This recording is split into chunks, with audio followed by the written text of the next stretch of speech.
Hey everyone, so it's pretty early in the morning on, Saturday the 16th, 7:07 a.m. Saturday the 16th of September. So I'm making this because recently I've been occupying the extra time that I have in between doing all kinds of things that I have to get done with writing, for one thing, an introduction chapter to the Bible versus the Middle East. And as part of that introduction chapter, I did focus a little bit on famine. There are ideas, there are concepts that are capitalized upon by the people who are trying always to convince us that the events described in the Bible happened in or around Palestine, Mesopotamia, Egypt, and the Middle East in general. One of these concepts, among many that they'll try to capitalize upon, is the idea of these famines. Now, we see in a relatively short period of time, or chapters, in the book of Genesis, 3 different famines mentioned. And this is something, I think it's probably easy, even just as a reader, to see something like there was a famine in the land. So, and the first time it's mentioned, there was a famine in the land right after Abraham got to the land of Canaan when he was about 75.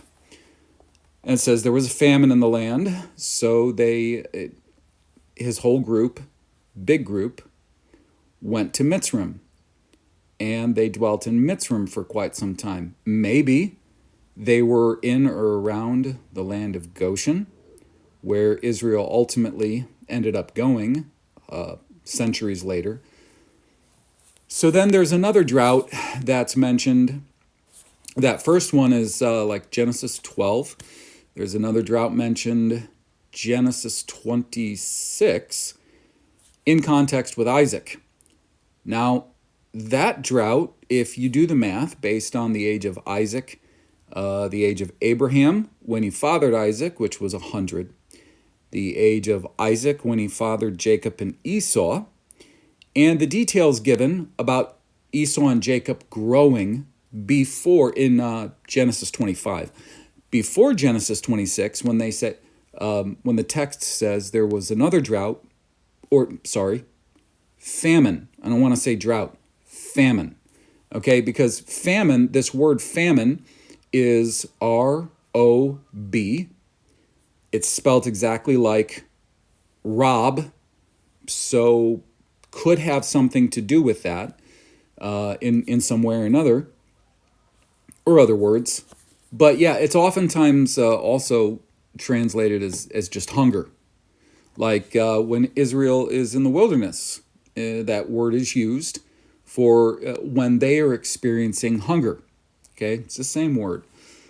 So Genesis 26:1 says there was another famine. Now this is a famine in Isaac's time when Isaac is already pretty old. If he was 60 when he fathered Jacob and Esau, and they grew a certain length of time before this drought, he would have been in his 80s plus, even older, okay? And it says they didn't go to Mitzrayim, they actually went to Gerar. Now, Gerar was apparently, it sounds very much like it was a very big, good land that was presided over by the so-called Philistines. And I only say that because there's always all these little linguistic tweaks to make certain names like the Palashtim sound, maybe more like Palestine, Philistines. Anyways, that's the second drought. The third drought happens in the time of Joseph. Now, that one, of course, not drought, famine. See, I keep saying drought because I've got drought on the brain because I looked into what would cause a famine, and the typical thing is it's drought conditions or dry conditions. And this factors into the idea of these things happening in Palestine, or could these things happen in a place that was quite green, quite well watered in general, typically? Does it have to happen there? Could it happen anywhere? So the last famine, it happens at the time of Joseph, and now this one appears to be remarkably unprecedented in its scope. Now, really, any place, any area that exists can experience a string of consecutive years that are, in general, more dry than previous years. That isn't unprecedented at all. I'm just saying that what seems to be occurring in the famine of Joseph's time when he's in Mitzrayim, and then everything that happens because of that, I think one could argue that it was, certainly you could argue that it was deemed to happen. And I guess what I mean is that it's very possible that after all this happened, it was perhaps remembered by all people, not just Israel in the sense of these things being written down and recorded in the book that we know of as Genesis, and maybe others, but probably all people that were anywhere near or just in the know of what was happening in this whole, probably a very, very large area during those 7 years of famine, because we don't get a sense of just how devastating it was. But it would appear that the 7 years of famine, which happened after 7 years of plenty, that they weren't so bad that it just hit really hard, really fast. Jacob himself doesn't end up sending his sons to Mitzrayim to buy grain. He says food, and I'm thinking grain, and I'll tell you why as I go. He doesn't send them down there until I think it's a couple of years into this.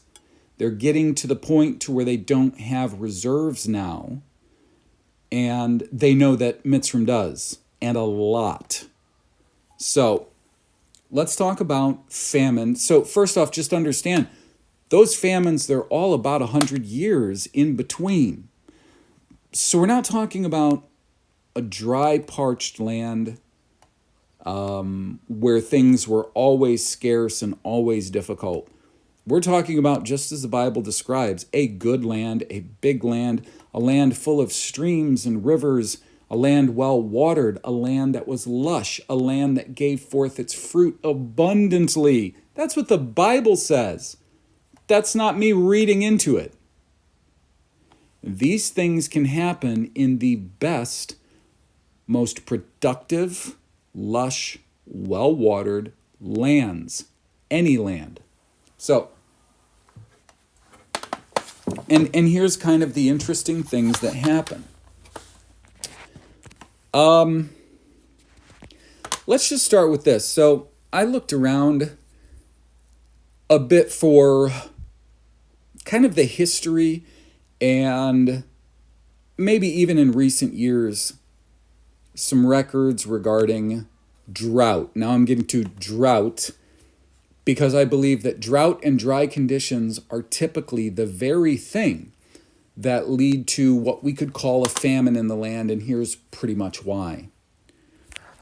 Unfortunately, most of what I found, because I did look in the context of the eastern U.S., so pretty much everything around the Mississippi, because of course the land just to the west of the Mississippi is quite good before you get into the more dry, the more dry, wide open western states, of course, which are very different than the land immediately on either side of the Mississippi, and then, of course, the land east of the Mississippi. You can find a lot of things like an endless amount of articles and information on drought conditions and dry conditions west of the Mississippi.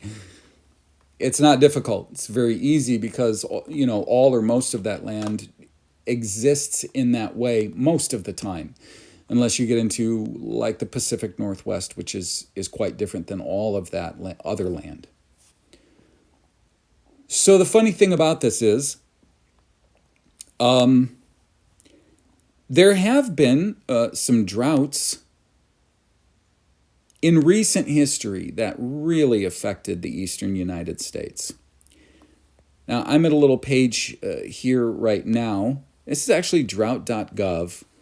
And they're going to tell you a little bit about a drought that really affected the northeastern states. But droughts have affected all of the eastern U.S. at different times because the eastern U.S. has various regions that are sometimes more affected by these weather patterns and anomalies, and sometimes not as affected. And they start out, of course, by talking about how green and rich and abundant the northeastern states are. And then they go on to say, however, in 2000, 2016, 2020, and 2022, New York and New England experienced historic drought conditions not seen since the 1960s. So there was some serious dry and drought conditions in the 1960s. The Northeast also frequently experiences flash droughts, the rapid onset of intense dry periods that can follow a period of normal to above normal precipitation. While these flash droughts may only last 2 to 6 months, they can have profound impacts in the region, resulting in agricultural losses, shortages in public water supply, and very low stream flows. Now, I did visit some other sites that actually recorded how low stream flows get just in like really short droughts, like over a few weeks during a summer. You have these drought conditions, the stream levels and levels of rivers and whatnot can drop so significantly in such a short time. It's pretty amazing. And then they go on to talk about this dew system that they have constantly monitoring precipitation in droughts. But that's the thing. So when they mention agricultural losses, this is not just crops, of course.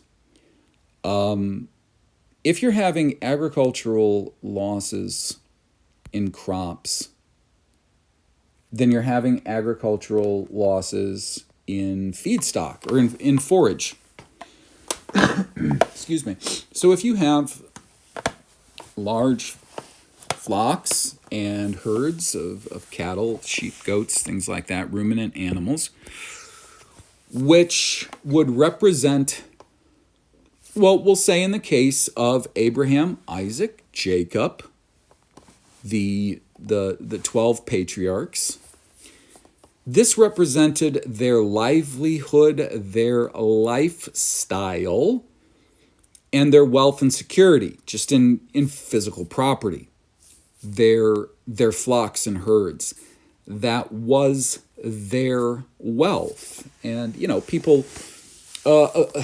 people who live professionally through agrarian professions such as cattle, sheep, goat, and other animal husbandry, or if we're talking about people, who grow crops, grains, and other things, they understand, I hope, maybe they don't understand in a very conscious way, that their wealth are those animals. It's not all the money or gold they have stored up, maybe. And they may think it's in their land, and to an extent it is, though they probably erroneously believe they own the land, maybe. It's in those animals. It's in those animals. It's in the beef. It's in the lamb. It's in the goats. It's in pigs. Absolutely. People who keep pigs for pork, etc. So if you get these drought conditions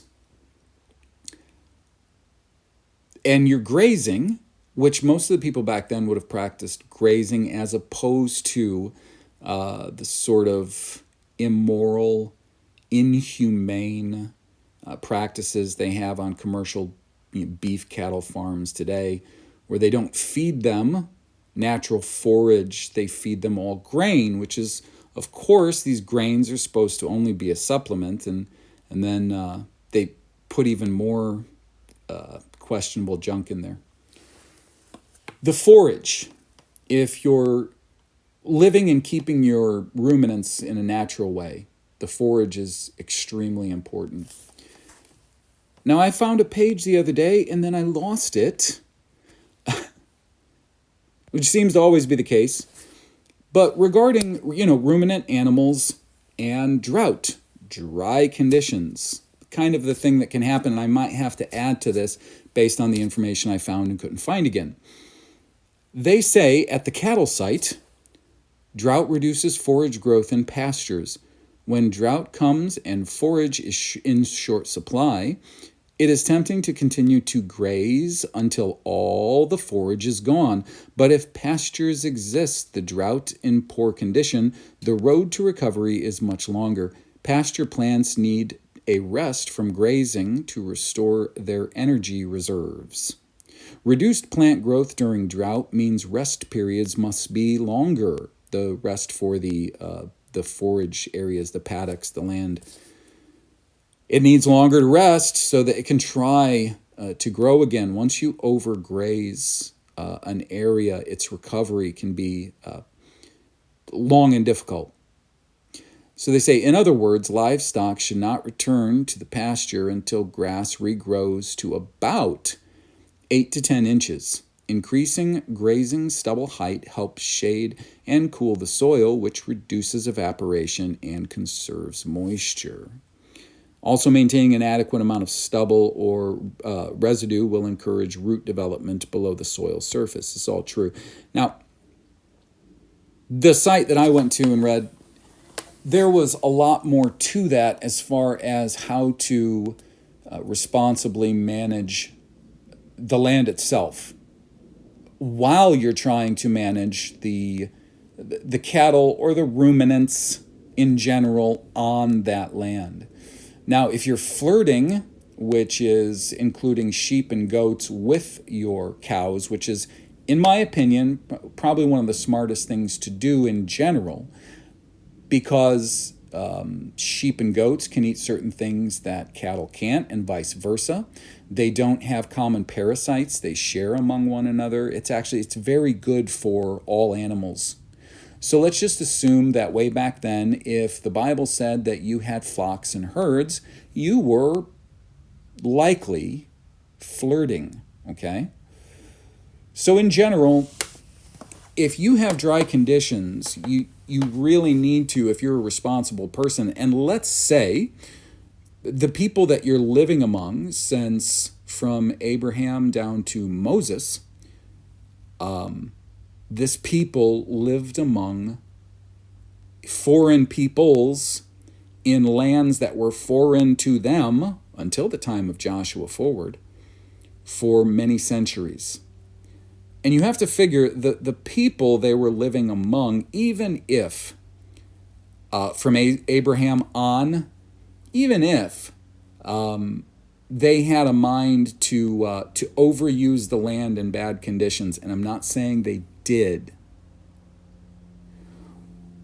All of those people that they lived among, because they were doing a lot of free range grazing, you can tell simply by the descriptions. They had a couple of different places that they would often go to and run their flocks and herds to certain different areas that would have to be rather large, rather wide open for them to keep that up. because you have to understand all these various different tribes of Canaanites and other people were occupying the land all around them. They had them outnumbered to the nth degree, an unimaginable degree, even with the size of the groups that these people had based on numbers and descriptions. If we pay attention, they still had them vastly outnumbered. They would become very, very unpopular in any land they were trying to free graze in if they were using bad grazing practices, and other people who knew that they were grazing in certain places would know when they seen the signs of those bad grazing practices, what they were up to, and it would probably be addressed in real short time. So we have to assume that they were practicing good grazing techniques, which means in these dry conditions, they would have to be very conscious of their ruminants not overgrazing pasture areas. The grass isn't going to grow as fast, so obviously you only have so long on any given patch or stretch of land. You have to move them. And the thing is, since the grass that we just grazed them on is not going to grow back fast in dry conditions, you need far, far more of an areas to graze animals on than you needed in normal wet conditions. So there's far more to think about than just that. It's going to take longer, of course, to regrow your forage. Some of the other sites I visited, for instance, said that there's a lot of weeds that actually flourish in drier conditions, and you have to be conscious of that. Not only weeds, but just various grasses, well, not just grasses, various other plants that might grow in lieu of grasses that we might not specifically call weeds, because weeds is such an odd blanket term. Plants that would grow that wouldn't particularly be good for your ruminant animals might flourish a lot more in drier times. You also have to consider that if you are overgrazing, or let's just say you're really trying to get any stretch of land down as far as you can go, maybe about 4 inches, of grass left, you don't want to actually over-compact the soil either by keeping them on a stretch of land too long during dry conditions, because that's not good for the land either. You have to be responsible about the land as well as trying to feed your animals. Okay? So this is something that any one of the patriarchs would have had to have considered in the best of lands, in a land that was typically not only very big, but very lush, very good in normal times, can quickly become very difficult if you have simply a dry season. And when something like that happens, if you are, of course, being a responsible herder, which we have to assume they would be, or they would be shown the door almost anywhere they wanted to go, and probably not in a nice way, then we have to consider, for instance, like Abraham, there was a famine in the land. It said he went down to the land of Mitzrayim. Well, does that mean it was because it was a small land in the first place that he had to go down to Mitzrayim, or what is it? Well, no, not necessarily. The thing is, when he first came to Canaan, he only had a couple of spots that he was staying in. And these places were not very far from where Canaanite cities or civilizations, whatever it was, were. So when you get these dry conditions, you might go from being able to graze on a few square miles to now needing to graze on 5 times that amount or more. And not just Abraham and his group and all of his ruminants. We're talking about all of the people that he was living among, who had precedence, who had strength, and who had numbers. all of a sudden would find themselves expanding a lot, which is something that we also see with Isaac when he goes down to Gerar in Genesis chapter 26. And so he just figured it would be in his best interest, and maybe it was an absolute necessity, that he had to head down to Mitzrayim, which obviously seems to have a heck of a lot of land and quite green, at least at that time. Same thing pretty much happens to Isaac. And it could have been for really the same reason. You're looking at being among many nations who all practiced husbandry, because we have indications that they all did, all of a sudden needing a lot more land. You don't have to be in a dry area for this to happen. In fact, these drier areas like Palestine and the Levant, they're not even conducive to any of this happening in the first place. And of course, that's one of the big problems. So in order for them to try to secure what wealth they had in the form of ruminant animals, and because they could never hope, in the time of the first three patriarchs, they could never hope to be as numerous and strong as all the inhabitants of the land. They had to go where they could go, which is why Abraham ends up in Mitzrayim the first time. Isaac ends up in Gerar in that second drought. And then in the third drought, we have the advantage of Abraham and all his son, Jacob and all his sons being able to go to Mitzrayim and being given some of the best land they had so that they could grow quite a lot. And there's really a lot to that. But here's the thing.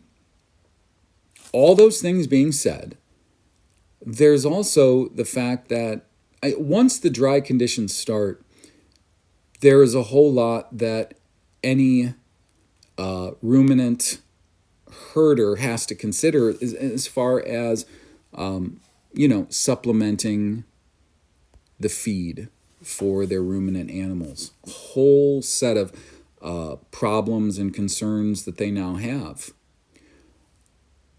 Among those problems and concerns, because so many things happen very quickly, you can have, just right off the bat, you can have milk abnormalities if you have your milk cows out there on pasture and they're eating dry grasses. That doesn't even have to be during a time of like drought or anything, but you've got them out on pasture and there's patches or areas of these dry grasses and they're grazing on that. There can be milk abnormalities, and not all of them are necessarily dangerous or would necessarily make the milk bad, but some of them can. So a lot of concerns right off the bat. The other thing is disease. And now disease is an issue that will turn a man or a big group that is very wealthy in ruminants into a group that is quite poor.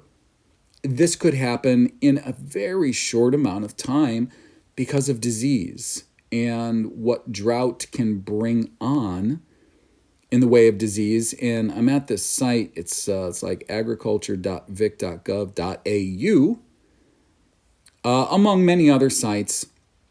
But it talks at great length about problems of what cattle eat and diseases that they can get during drought. And there's a whole slew of them. In fact, I found a way better site, of course, the other day, which I couldn't find again.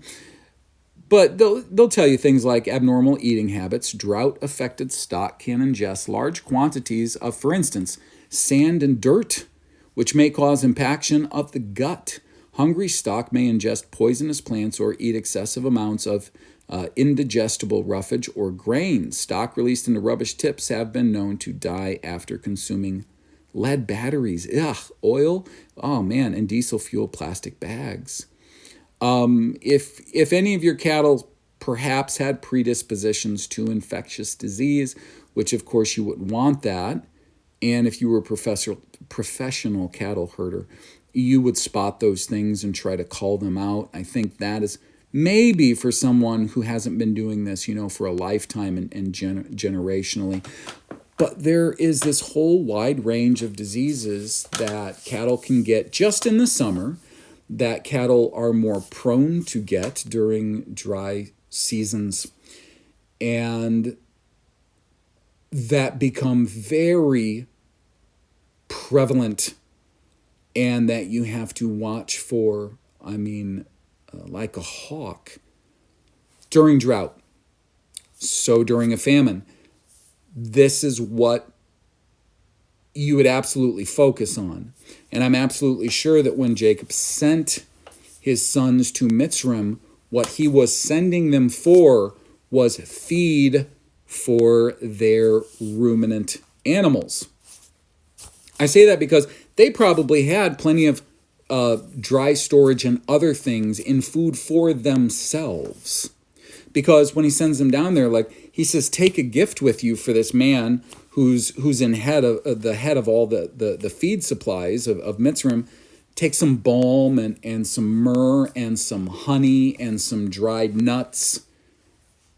These aren't people that are starving that are sending this gift to him, and I'm sure it wasn't here's a little gift basket. It was probably a substantial gift that he wanted them to take. So they were likely, of course, going down and getting whatever grains and feeds that they had accumulated, and they were probably, most likely, getting all of that, not for themselves, for their ruminant animals, because, your ruminant animals, if they start getting disease, because you have to graze them on these dry pastures, which becomes, of course, more and more dangerous for the land and for the animals, you run the higher and higher risks of them getting diseases you may not be able to deal with. And the problem with that happening, besides the obvious, because you don't want any diseased ruminants on your hand, is the fact that if you are going to cull animals, like sometimes they suggest that when there's a drought and it's looking like it's not going to repair itself anytime soon, there's a certain number of your animals that you need to cull, and early. You can't wait, because once these animals, any of these ruminant animals, get disease, that's it. If they get disease, you're running this huge risk, and I don't even know how many people, especially back then, when they're doing, using natural grazing practices and probably slaughtering and preserving practices, would be eating a diseased animal. The risk when you do that is very high to the person consuming that meat. So you have to understand, you can't wait until your animals become diseased. If you're going to cull them for any reason whatsoever, you have to cull them when they're healthy, not when they're diseased.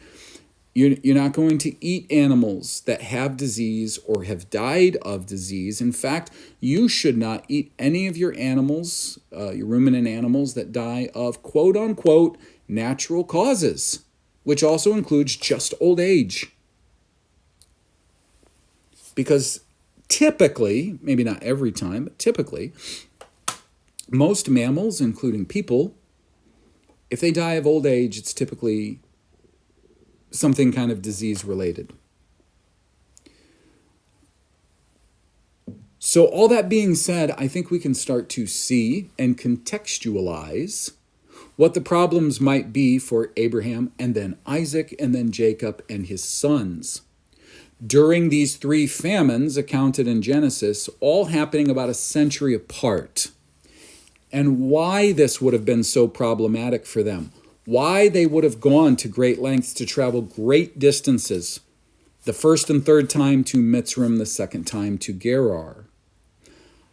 This is not a light thing, and remember, they are cattlemen, or cattle and sheep, flock and herd husbandmen. by trade, by lifestyle. That was their life. They were simple people. Israel were simple people. Israel were simple people from the start. That's how they remained. And one of the greatest errors of Israel as they were given Canaan and all the accoutrements and civilization that all the Canaanites had built, and they went forward as a nation and grew and became very strong under David and Solomon and other subsequent kings, is perhaps they forgot that they were selected from and bred from quite average, simple people who did a very simple thing, like herded flocks and herds. So I don't think I need to really go on with this video. It was just trying to bring into context these ideas that we see in the Bible and the ways that some people might try to use them, like, for instance, famine, to give us this idea that they were living in a dry and a parched land. Absolutely not true. And if it was already a dry and parched land, then dryness and parchedness would not be so much of an effect. The people in Palestine, the Levant, surrounding areas, they live constantly in dry conditions. So dry conditions still is not the issue, or it's not such an issue that would affect them so greatly as people who lived in a good, a green, a fruitful, a lush land that was experiencing drought conditions. That is an enormous problem in comparison. So I guess I'll stop it there. I think I've said everything that needs to be said about that particular issue. So for anyone who is concerned about my current state or how things are going, don't want to talk about it too much right now publicly, just get a hold of me. Send me an email at john@oberyproject.info. I'll put the link in the description for anyone who would like to help me out during this time. Please feel free. I thank everyone who has very, very much. And I'll put the links to my PayPal and my Venmo in the description.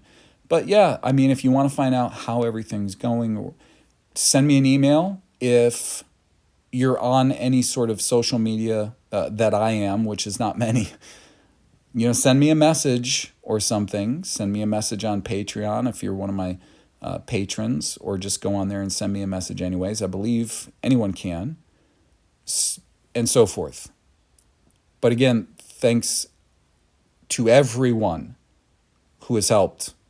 Just thank you tremendously.